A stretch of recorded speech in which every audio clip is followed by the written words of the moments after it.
Yo, this the Edge once again, Creative Life Podcast. You know, we got Pastor Troy with us today. What's up? You know, on Creative Life Podcast, we like to talk about 5 pillars: mindset, self-mastery, financial freedom, community networking, and lifestyle leisure. And we like to bring people on here that get a chance to experience or actually live through some of those things. Yeah. You know, to be successful in, like, you've been in the music industry for how long? 25 years. 25 years, so you've seen a lot, you know? And when you get a chance to see a lot, that means you know a lot. That's real. And you learn a lot of lessons. Yeah. And for you, as a musician, like, what's the mindset of a person that's coming up in space that it takes a special individual? Yeah. So what kept you going? Man, dog, my big thing was, bro, I played baseball in college. Oh, yeah? I had major league. What college? I was at Payne College in Augusta, Georgia. Oh, okay. Yeah, man. So I had all these baseball dreams since a child, you know what I mean? When I got to college, man, and realized that nigga wasn't going pro out of this school, I was like, I gotta be professional at something, man. So that's how I really pursued the rap career, man, like making it a profession. I ain't wanna be no one-hit wonder, man. This gotta be something that's gonna stick. And that's what I did. To take baseball away, this shit gotta work. You know what I mean, man? That's why I was with it. So you just shut down baseball? Yeah, man, and gave it all into this microphone, man. You know what I mean, dog? It was just a good time in my life. 2021, people responding to the music and stuff down there at college. They taking it home with them to them different cities and stuff like that, man.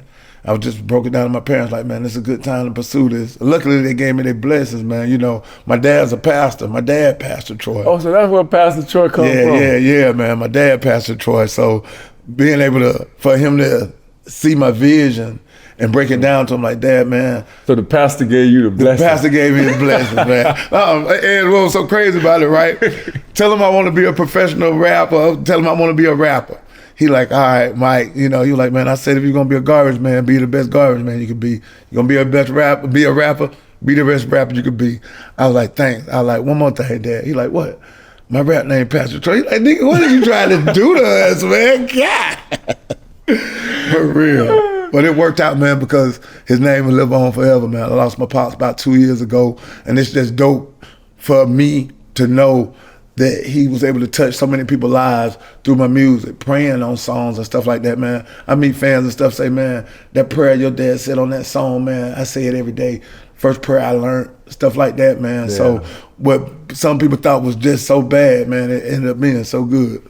Man, that's pretty dope. I never knew that, man. That's dope. That's dope. Pastor Troy, I thought you was like, that's gonna be like my rap name. Man, dog, and what's so crazy is another dude, I'm rapping while I'm down there in college, and the dude in the room, man, he said, Pastor Troy.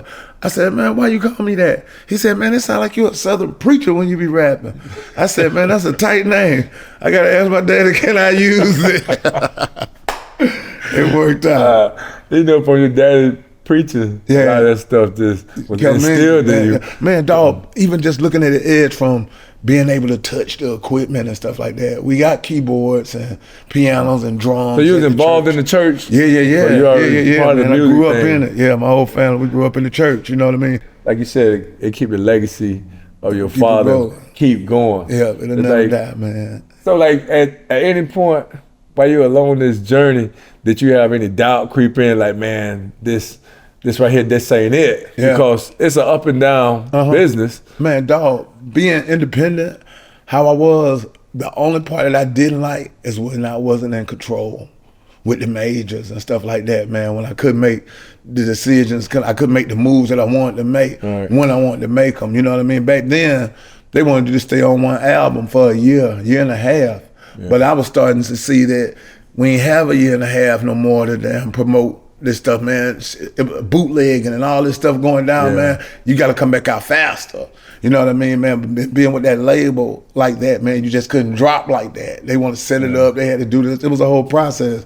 Now, man, somebody make a song the same day, had that joint online by the end of the week. You know what I mean, man? So it worked out for me, man, just getting that independence, man. I started off independent, went to the majors, and then came back major independent.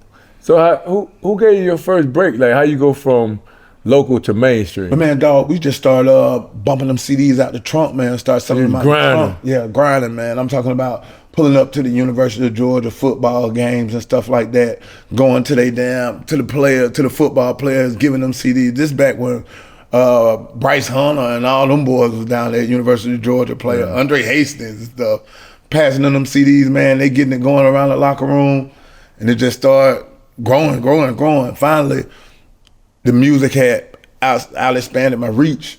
Okay. So it was time for me to have to make a move, man. I signed with Universal. So, like, as an independent artist, how did you keep your discipline, though? Yeah, man, you know what? I was fortunate to watch my dad build a whole church. And just his organization and doing it like that, man, is really how I patterned building up a record label and keeping my joint business.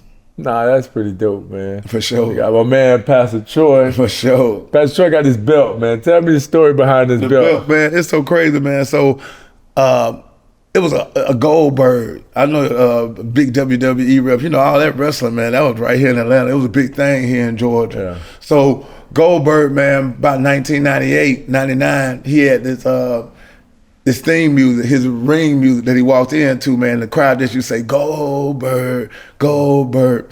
I flipped the beat and started walking to my shows with it, and they were saying, Pastor. Oh, yeah. Man, and I started cranking the belt up, man. Goldberg was like 60-0 and stuff like that. Man, I started hitting them shows with that belt, and them folks wouldn't let me put it down, man. They was if I didn't have an edge, they asked me where it was at. Hey, when I first started paying attention to that belt when Clem Portis Bob. Clem Portis put that belt on. Yeah. After a game, he had like 200 and some yards. Tell me the story about that. How did it all transpire? Man, first of all, how did you meet Portis? And then you end up with the belt it was so at dope. A game. It was so dope, man. So TJ Duckett invited me to a rookie party that they were having here in Atlanta, man, for everybody that got drafted and everything. I don't know if we were on a bus or something, man, or at the club, but Portis came up and talked to me. He had a little goatee, man. I had my goatee, bro. We locked in. I already liked him from Miami and everything, man, but we started chopping numbers up. Then my boy George Foster got drafted by the Broncos too, out of the University of Georgia. So now I got two partners over here with the Broncos, man, and started going back and forth out there messing with Portis, man. Like I said, he had just won Rookie of the Year with us going out there his rookie year, hanging out and stuff like that. He had won Offensive Rookie of the Year that year. And he had told me to come back. I was like, who the best back in the league? He was like, Brees Home. I was like, man, dog. And they was about to play against. They about to play him.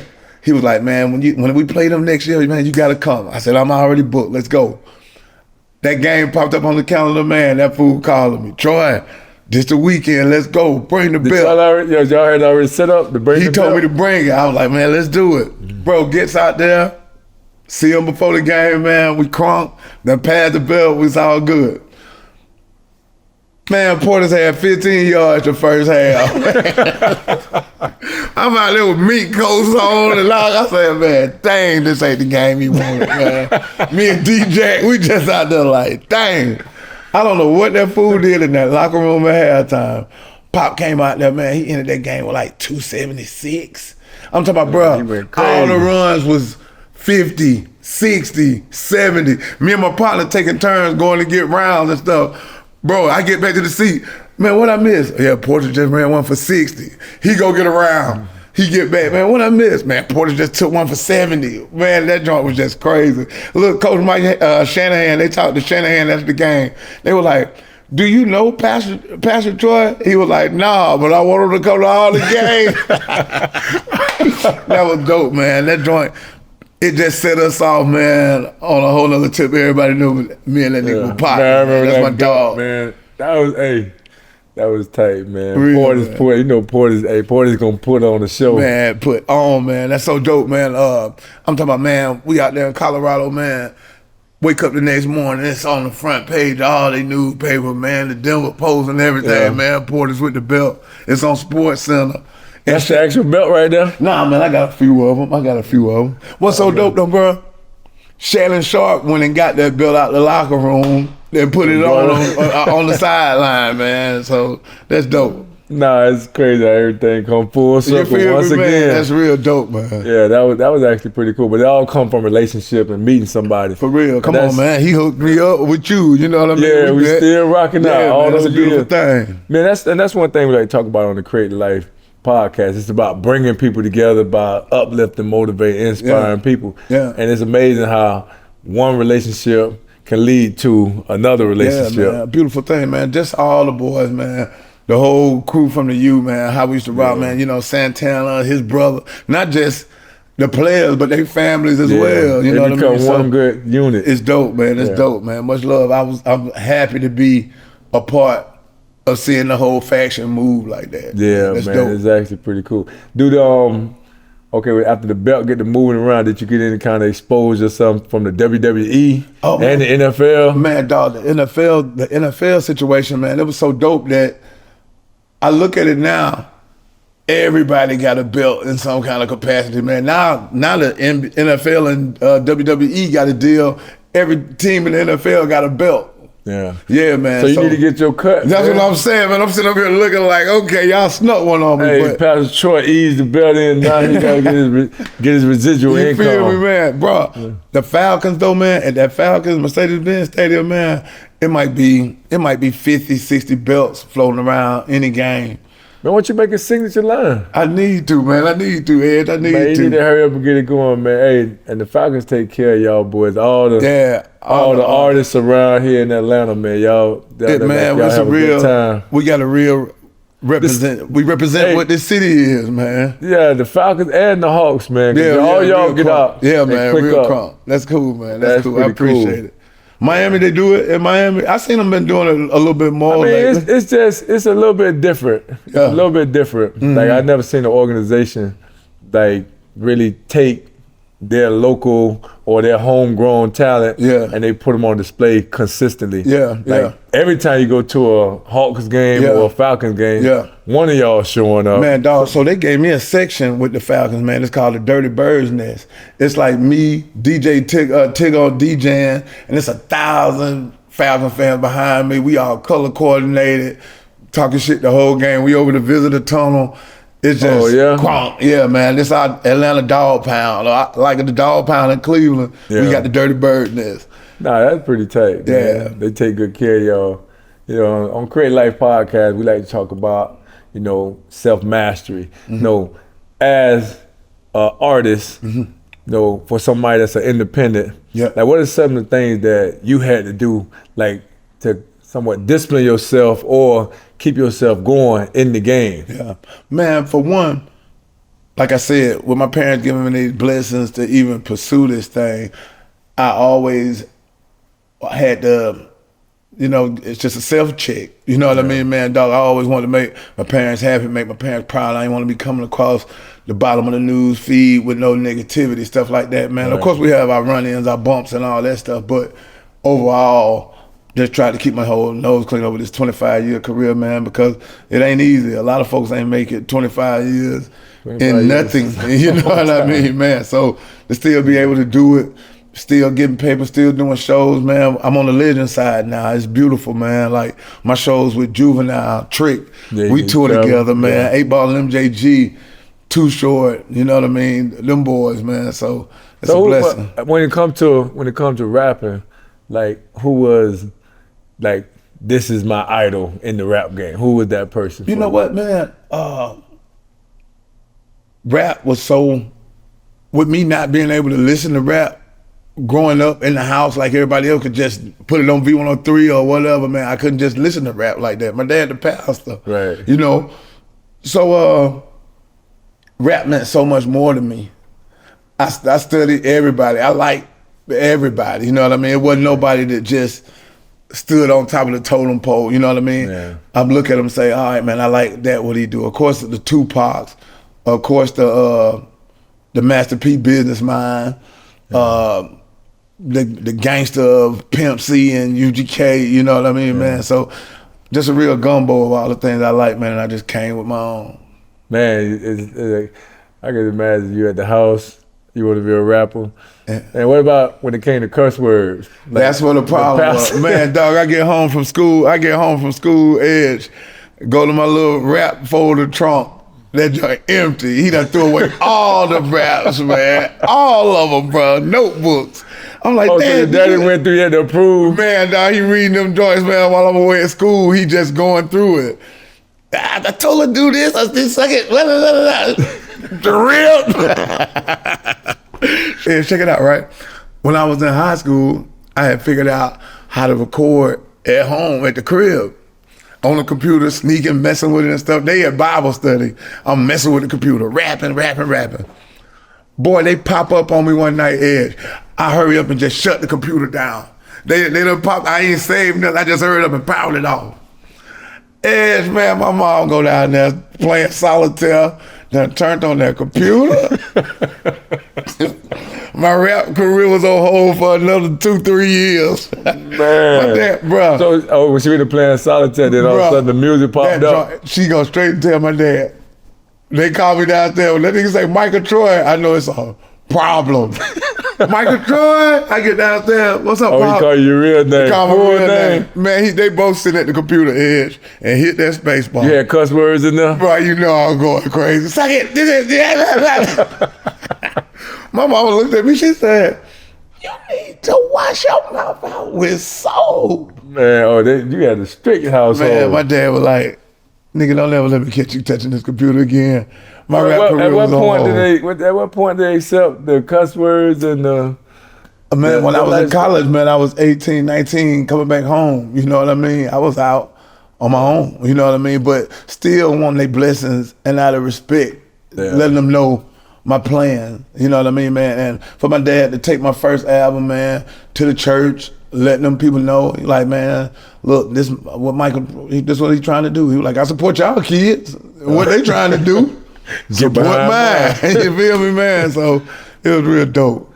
You know, as a legend, cause you got a legendary status, 25 years Southern hip hop. Yeah. Like, what did that make you feel? The impact that you had on the culture? Man, it's dope, man. Especially when I'm running with these other legends like we do, man. Trick hit the city, man. He pulling straight up to me, man. He coming to one of my properties, man, and we gonna hang out and kick it like that. And for us to be able to sit down and tell our stories coming up over these past 25 years, man, we saw each other. Yeah. You know what I mean? So it's just real dope, man, for people to see a lot of the stuff they don't even know that we did. You feel me, man? On the younger side of the stuff, man, I see it all, I hear it all, I be like, man, boy, I was doing that 25 years ago. I rapped about that 25 years ago, man, you know? So now when you listen to rap music and you saw it evolve, it's like, how do you feel about the direction, the music industry, or just the actual songs in general? Man, dog, I started pivoting a little bit, man, because I couldn't figure out the new pay. I'm from the independent era, man. We were getting $7, $8 per CD, selling 150,000. The math was easy. 150,000 times 8, 150,000 times 7. And that's our checks quarterly. With the streaming and stuff like that, man, it's so much harder to figure out, man. You gotta do like statistics to understand how this break down. And the math still ain't mathing. You know what I mean? So I started transitioning. I'm glad I got it in when I did and was able to get some of them licks when that thing was still real and understandable, and able to transition it, man, buying a couple things here and there and keep that thing still moving. You know what I mean? So what you got going right now? Like, besides the music, I know you got a studio because you was talking about doing this movie. Did you complete the movie? Yeah. You know, I got 2 of them now, man. I got 2 independent movies. One called Down to Come Up, another called We Was Homeboys. I'm working on We Was Homeboys 2 now. Just independent films, man. Like, I've been doing business with Tubi since 2018. Oh, you know you've been on Tubi. Yeah, I've been on Tubi, man. We've been hitting them licks. What's so crazy, man, one of my movies came out the first day that we had the lockdown for COVID. So you got a lot of play right there. You feel me, man? How does that work when it's on Tubi? Like It's the same kind of thing, man. It's the same kind of thing with the monetization. Say you got an hour movie, they'll make your hour movie an hour and 10 minutes, and those with the commercial monetization. You feel what I'm saying? So you got an hour movie, they'll break it down into 3 intervals. It might be 33 minutes commercial, 33 minutes another commercial, and like that, man. You get paid off that joint. Man, how you got that movie thing on? We been rolling. So tell me about doing a movie. Like, I know certain people do movies, but the Pastor Troy way. Yeah. Like, what does it typically take to do a movie? Like, financially, and then time wise. Man, dog. So with me, Of course, my first one I shot, I was loose, didn't really understand and excited to be doing it. Wasted a lot of time, wasted a lot of film.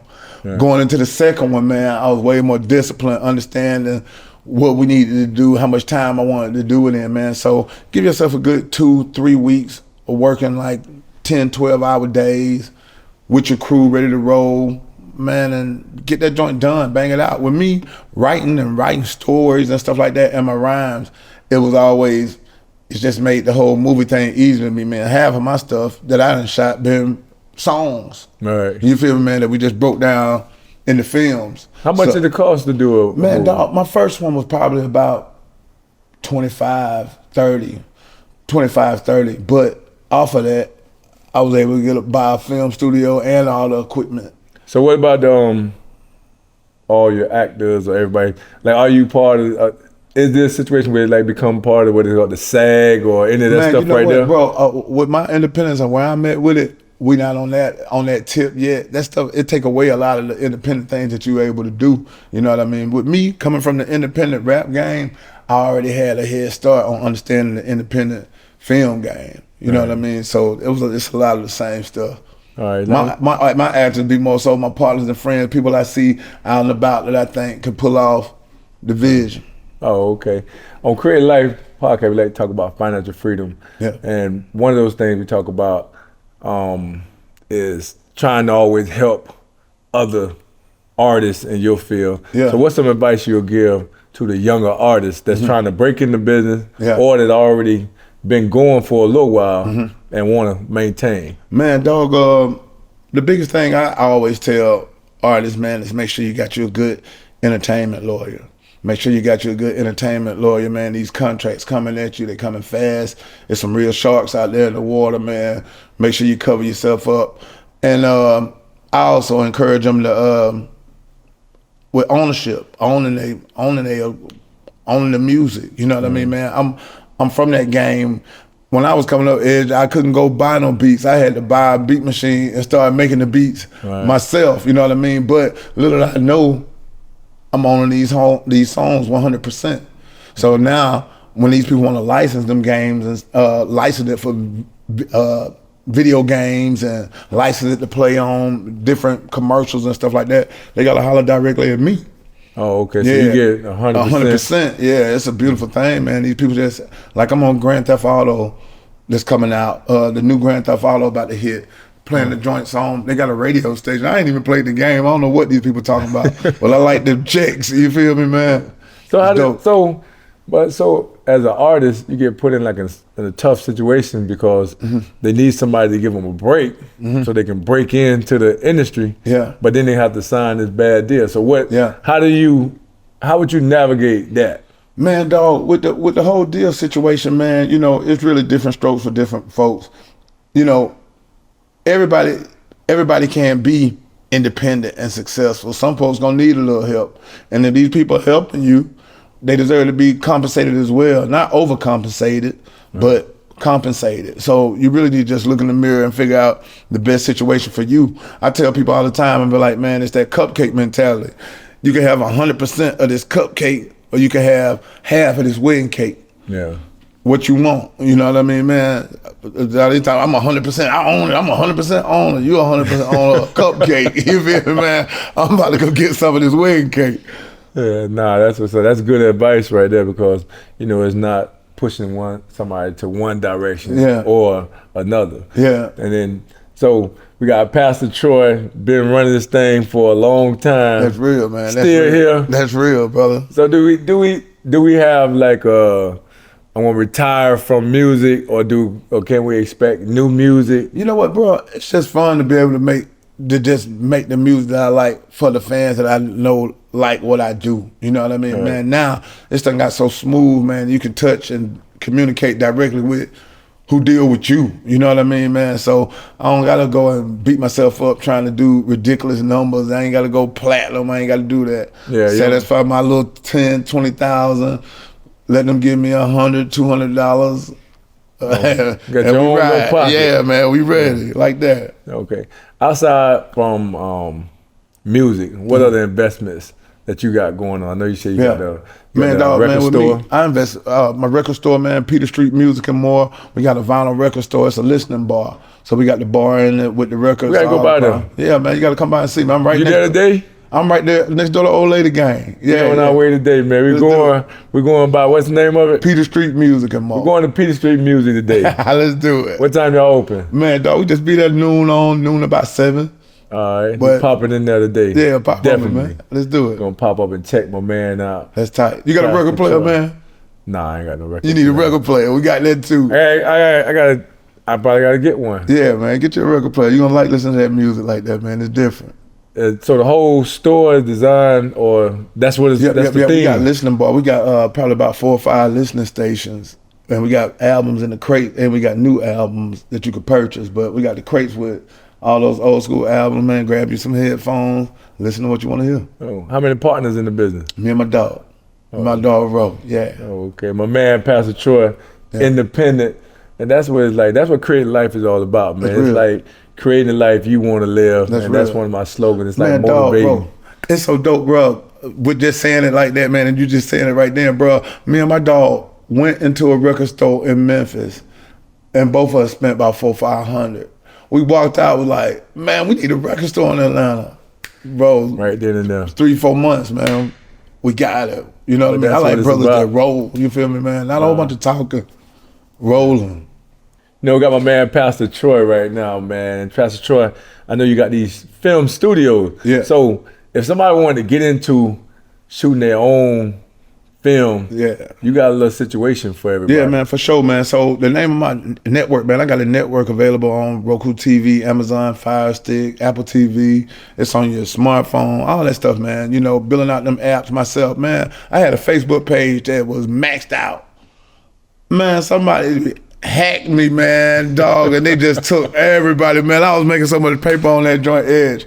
And to lose them contacts like that, man, I was like, I got to build out my own platform. This can't happen no more. I was lost, you know what I mean? All them contacts and stuff, Yeah. they were gone. So I started building out my own platform, man. So Lit Street TV, man, independent artists send me the videos and stuff like that, man, independent films and stuff. And we showing them, man, just giving it to the people, letting them see it in a broadcast method. It's one thing for it to be on YouTube. It's different for it to be a part of a broadcast. Right. Man, these kids don't even know nothing about video shows no more. How we grew up watching BET and watching videos like we used to, Park. all that good stuff, man. You know what I mean? So we trying to bring that energy back into Who the used game. to watch Rap City? Rap City, all that stuff, man. I'm talking about Yo for MTV hours, Jam. for hours. They wouldn't know nothing about that. Yeah, man, dog. So we just giving them some of the stuff that the things that we still hold on to, man, that was dear to us, that they still need, that they might not even know that they need. Like, man, I'm looking at the CDs and stuff, man. I'm like, y'all just don't know what y'all missing to be able to go in there, grab a CD when it come out, crack that damn seal, read it, go through the covers, go through the pictures. That was just real time. It's more intimate. You really was like into it. Yeah, man. You know what I mean, man? So I'm glad that's when I came into the game, man, because I don't think these new artists gonna have that kind of relationship with their fan base. You know what I mean? Everything is fast now. Yeah. When that thing had something tangible to deal with, man, it was dope. Yeah. Come on, man. We More were signing, personal. we were doing autograph signings at the record store, man. That was another 100, 200 CDs that you know you was gonna sell just because you there autographing them. Yeah. Nah, that's something far and gone. Everything evolves, so you gotta always adapt and evolve with the way things going. Yeah. Hey, like, I know, like, so I go to every year. I get to relive my college years. I go to the HBCU, homecoming. I kind of get the chance to enjoy all that. My son played at HBCU. All my daughters, they went to HBCU. But it got to be a dope feeling to know that the HBCUs take your music and be rocking that thing. Man, dog, it's so dope, man. Just to hear him, man, with all the different variations of it, man. Like, vice versa, man. Fam, you was just here at the Falcons game, man, just to meet the drum major, man, and he tell me that, man, vice versa is part of HBCU band history. That's legendary. I'm like, man, that's real dope. These people, he's like, man, I've been playing vice versa since middle school. This dude in college. when the HBCUs do you get a check for that? Or? Man, dog, all that's royalties. And okay. owning those songs and stuff like that, man. That's why I encourage them all, man, to get you a good lawyer, make sure you're owning what you own, you know what I mean, man? So that when these people are licensing that music and stuff like that, later on in your career, you still got some income coming. Pastor Troy, the businessman. Yeah, bro. Legendary. Yeah. Real low-key legendary around this thing. Yeah, man, just chilling, baby. Been doing this a long time. Bringing that thing out, but that's a long time. So throughout, you done made so many songs, made so much music. Like, give me something dope. Give me a dope verse, you guys. Just break it down. I want to see where it comes from. Give me something that's hard. Man, dog, this joint here, man, I say, it's the last verse on No More Playing GA. But everybody's so crunk off the song that they don't necessarily pay attention to what I said. What I said was so profound. This is it, man. I said, I made the ghetto my lobby, made they habit my hobby. Bought a little Arm & Hammer, cook it up, sell the copy. Got me watching for coppers. All I want is to prosper. Niggas grinding with me, don't know if they claiming they D. So fuck TV, cause this real. Change your head, change the station. Watch a story about hating, then another about basing. I'm taking risks to get it. Now I'm sick of this shit. With these last couple dollars, we gon' flip it legit. I bought this beat machine. By big as a calculator, who would have ever dreamed? We hit the studio later, it's like I owe these bases for making me take this serious. Wasn't for the struggle, cuz you would not be hearing this. In the midst, I'm frisked about 3 times a day. What I'm doing down here, nigga, this why I stay. I just pray that I relay a message to some and let them know that it ain't no more play where I'm from. We ready. I ain't never paid attention to it. You feel me, bro? It's different. So when you break that down, trunk, man, yeah. But man, that was a day of how my life was going at that time, writing that joint, man. I'm talking about, man, I remember the police pulling up on me, looking at my ID down there in Augusta, got my hands up, asking me what I'm doing down here. You know what I mean? What you doing down here? That's why I stay. That's why I'm staying at the time. You know what I mean, man? But just being able to really recount so many instances, man. Like I said, it's like I owe them bases. Them bases, they did make me take this thing serious. I don't want to be out here doing this shit that they doing. I'm going to listen to it. I got to go listen to that. You feel me? All I heard is weed, man. Yeah, man. You going to like that joint, man. Oh, that's pretty dope, man. That whole Pastor Troy thing, man, that name, it ended up being something bigger than I ever could have imagined. Vice versa, man, those lyrics, so profound. It was just God just using me as a vessel, man, for, man, people see me as like, man, Troy, vice versa, man, it's more relevant today than it's ever been. You know what I mean? A song that's 25. Timeless. Yeah, man, just good, dope music, man. And I'm just glad that it was able to help people through. I love when people come to me and say, man, Troy, man, your music helped me through, man, dog. Troy, man, your music, I was in Iraq. Man, your music got me home and stuff like that, man. So it's real dope, man. Pastor Troy did his part. Man, Pastor Troy, see, it's just, you still preaching, you're doing your daddy thing. Yeah, but it's just a different way you get put a little more oomph on it. Yeah. Get a little more colorful words. Man, yeah, man. But the boys, they still getting a good understanding out of it, man. Come on, bro. A lot of boys ain't have big brothers and so many different things, man. That music really, them folks like, man, you raised me, bro. You know what I mean? I ain't had no big brother. Niggas telling me, man, I ain't had no dad. Nigga, you raised me like a dad through some music. That's real dope. Man, it's amazing the impact music have on us because, if you play sports, music always blessed, but you got your go-to songs, you got your things that gonna get you going. Yeah. And what do you think about that music be all raunchy? You think you be starting a lot of fights in them clubs? Yeah, man. It was rough. It was rough coming up, man. But at least they used to fight. But during my day, man, they weren't killing each other. Yeah. You feel me, man? So I pray that these young fellas figured it out, man, and able to talk about their 25-year careers. You know what I mean, man? I tell them all, I encourage them all to take this thing serious, man. You can change your life, you can change your family, you can change your whole situation. But you gotta understand the business side of it because there's so many vultures out there. Learn as much as you can yourself, man, because everybody trying to take something from you at the end of the day. You know what I mean? So on the Creative Life Podcast, we like to talk about lifestyle leisure. And when you grinding, because it seems like you 24/7 grinding. Yeah. How do you find the balance between saying, man, I'm gonna grind right here, but I'm also gonna enjoy the fruits of my labor? Man, dog, it's a beautiful balance, man. It's a beautiful balance. With me, man, I'm on the side of the game now where I can really choose to do what I want to do. I ain't gotta hit that pavement like I used to when it was mandatory to get it grinding and get your name out there and come up. So I like where I'm at with it, man. Being able, man, my shows, the majority of my shows now are wedding receptions. You feel me, man? Wedding receptions, 20-year homecoming and stuff like that, man. So it's just really dope to be on this side, man. Real dope. Safe checks, safe checks. So what's a typical day for Pastor Troy now? Because you used to be hitting the pavement. Yeah. Nowadays you relax, chilling. So what's like a typical day? Man, typical day, man.